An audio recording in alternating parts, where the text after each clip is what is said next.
មែនទៅនេះគឺជាទេសភាពនៅពេលព្រឹកព្រលឹម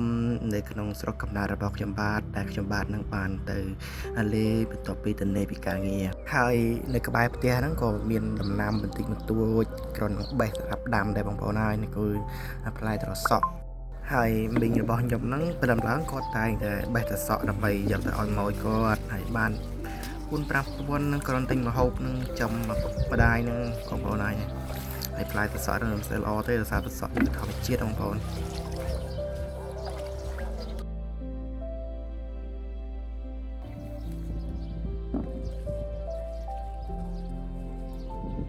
ហើយយាយខ្ញុំហ្នឹងនៅមិនស្ងៀមទេចេះតែលៀងកប៉ិតលៀងអីណានៃក្រៅពីត្រសក់ហ្នឹងក៏មានឃ្លោកមានអីចឹងទៅដាំអលឹកហ្នឹងទៅបងប្អូនហើយទេសភាពស្រុកស្រែយើងគឺមានប៉ុណ្ណឹងការងារបងប្អូនអរគុណច្រើន